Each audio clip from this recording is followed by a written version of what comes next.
નડિયાદમાં સરકારી કામોની ગુણવત્તાને લઈ ધારાસભ્ય પંકજ દેસાઈ આક્રમક મૂડમાં જોવા મળ્યા છે। મરીડા રોડના નવેસરથી નિર્માણ ખાતમુહૂર્ત માટે ધારાસભ્ય પંકજ દેસાઈ આ પ્રસંગે હાજર રહ્યા હતા।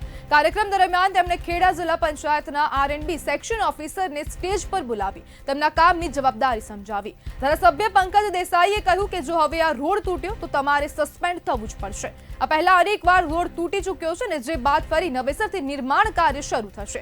તેમણે એન્જિનિયરને સૂચના આપી કે રોડના સેમ્પલો નિયમિત રીતે તપાસવામાં આવે અને કામની ગુણવત્તા જાળવવામાં કોઈ પણ પ્રકારનું કોમ્પ્રોમાઇઝ ન થવું જોઈએ। નબળી ગુણવત્તાવાળા કામને કોઈ પણ રીતે સ્વીકારવામાં નહીં આવે। ત્યારે હવે જે આર&બી વિભાગના અધિકારીઓ મુખ્યમંત્રીનું તો સાંભળતા નથી, તે ધારાસભ્યનું કેટલું માને છે તે હવે જોવાનું રહેશે અને કેવા પ્રકારનો આ જે રોડ નવો બની રહ્યો છે તે કેવી રીતે ઉભરીને સામે આવી રહ્યો છે। જે સરકારી કામોમાં કોઈ પણ બેદરકારી કે ભ્રષ્ટાચાર સહન નહીં કરવામાં આવે ને આવું ધારાસભ્ય દ્વારા કહેવામાં આવ્યું છે।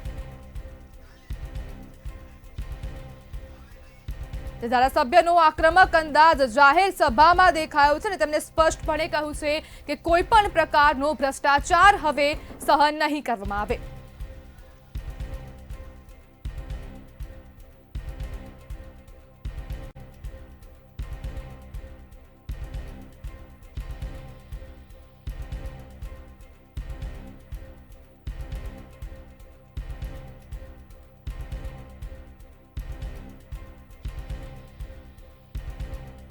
આપણી સાથે ધારાસભ્ય પંકજભાઈ જોડાઈ ગયા છે।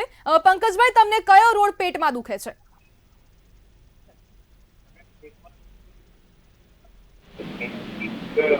જી પંકજભાઈ,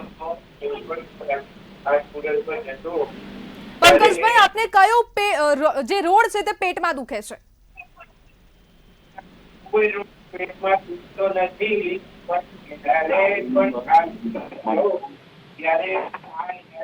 આપતો હોઉં છું એ રોડને ચલાવી દેવામાં આવશે નહીં।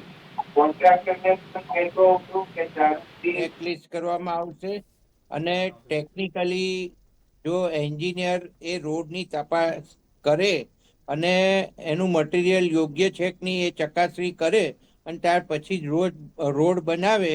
આવા મારા અનેક વિડીયો મારા ફેસબુક ઉપર દેખાશે અને અહીંના લોકલ ચેનલો વાળા જે કાયમ મારા ખાતમુહૂર્તના વખતે ઉપસ્થિત હોય છે એ લોકોએ એમના વિડીયોની અંદર આ બતાવેલું જ છે, એટલે આ કોઈ મારા માટે નવી બાબત નથી। જી પંકજભાઈ, ભાજપના શાસનમાં ક્યાંક ભ્રષ્ટાચાર થઈ રહ્યો છે, શું કહેશો? અરે મારા મત વિસ્તારનું જોવાનું હોય। મેં મારા મત વિસ્તારની વાત કરી છે અને મારા મત વિસ્તારની અંદર હું કશું ચલાવી લેવા માંગતો નથી અને નથી ચલાવતો। એટલે આજે મારા રોડ બધા સારા જ છે। કોઈ જગ્યાએ તૂટ્યા હોય તો એ ચોમાસાના કારણે તરત જ રિપેરિંગ પણ થઈ જાય છે। એટલે આ કોઈ નવી બાબત નથી મારા માટે। પંકજભાઈ, તમે સ્વીકારો છો ને કે રોડ તૂટી રહ્યા છે? રોડ તૂટે એનું કારણ છે, કોઈક 3 વર્ષ થઈ ગયા હોય, કોઈકના 6 વર્ષ થયા હોય તો રોડ તૂટે તો એને રિપેર કરાવવા પડે। રિપેર કરાવવા માટે અગાઉથી પ્લાનિંગ કરવું પડે। એટલે વરસાદ ચાલુ હોય ત્યારે જ અમે પ્લાનિંગ કરી નાખીએ ને વરસાદ જેવો બંધ રહે તરત જ કામ શરૂ કરાવડાવીએ। પંકજભાઈ, આ ભ્રષ્ટાચારનું કારણ જ રોડ છે ને? એક વાત સમજો, આ જે છે એ થર્ડ પાર્ટી ઇન્સ્પેક્શન આમાં આપેલું જ હોય છે સરકારે। એટલે થર્ડ પાર્ટી ઇન્સ્પેક્શન વાળાએ ઇન્સ્પેક્શન યોગ્ય રીતે કરવું એ જરૂરી હોય છે અને એ ના કરે એના માટે થઈ ના થતું હોય છે। એટલે થર્ડ પાર્ટી ઇન્સ્પેક્શન વાળાની આ કામગીરી છે। બીજું, આ જે છે એન્જિનિયરની કામગીરી છે। રોડ ટેકનિકલી કેવો હોવો જોઈએ, એમાં કયું મટીરિયલ વપરાયું છે, નથી વપરાયું, શું કરવું જોઈએ, શું એનું ટેસ્ટિંગ કરવું જોઈએ, આ બધું કામ અને એની કામગીરી છે। એટલે એને કરવાની હોય છે। કોઈ ચૂંટાયેલા પ્રતિનિધિને ટેકનિકલ બાબતો ટેન્ડરની અંદરની ખબર ના હોય। પંકજભાઈ, કોઈ કોન્ટ્રાક્ટરની ઉપર કાર્યવાહી કેમ નથી થતી? અમારે ત્યાં બ્લેકલિસ્ટ કરેલા છે, તમે કોર્પોરેશનમાં આઈને જોઈ શકો છો અને એક્શન પણ લેવડાયા છે।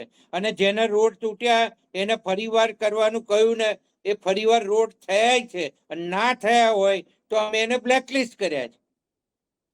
કોને બ્લેકલિસ્ટ કર્યા છે? જે કોન્ટ્રાક્ટરે કામ ના કર્યું હોય, રોડ તૂટ્યો હોય, કામ ના કર્યું હોય, એવા કોન્ટ્રાક્ટરને બ્લેકલિસ્ટ કરવામાં આવે. પંકજભાઈ, એજન્સીનું નામ આપી શકશો? એના પેમેન્ટ પણ અટકાયેલા છે. પંકજભાઈ, જો એજન્સીને બ્લેકલિસ્ટ કરી છે તો તેના નામ આપી શકશો? અત્યારે હાલ મને નામ મોઢે ના હોય, પણ પેમેન્ટ એના અટકાયેલા છે.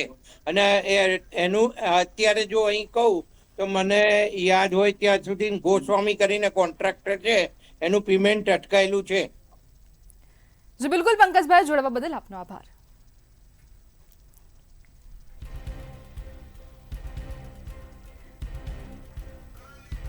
ત્યારે સરકારી કામમાં કોઈ બેદરકારી કે ભ્રષ્ટાચાર સહન નહીં કરવામાં આવે, જ્યારે ધારાસભ્યનો આક્રમક અંદાજ જાહેર સભામાં દેખાયો છે. અને જે આરએનબી વિભાગના અધિકારી છે, એસઓ છે, તેમને હવે સ્પષ્ટપણે કહેવામાં આવ્યું છે કે જો ભ્રષ્ટાચાર થશે તો તમારે, અને જો આ જે રસ્તો છે તે ઉખડ્યો કે બગડ્યો તો તમને સસ્પેન્ડ કરવામાં આવશે. ધારાસભ્ય પંકજ દેસાઈ આક્રમક મૂડમાં જોવા મળ્યા. મરીડા ખાતમુહૂર્ત કાર્યક્રમમાં અધિકારીને સ્ટેજ પર બોલાવીને તેમને ખખડાવ્યા હતા.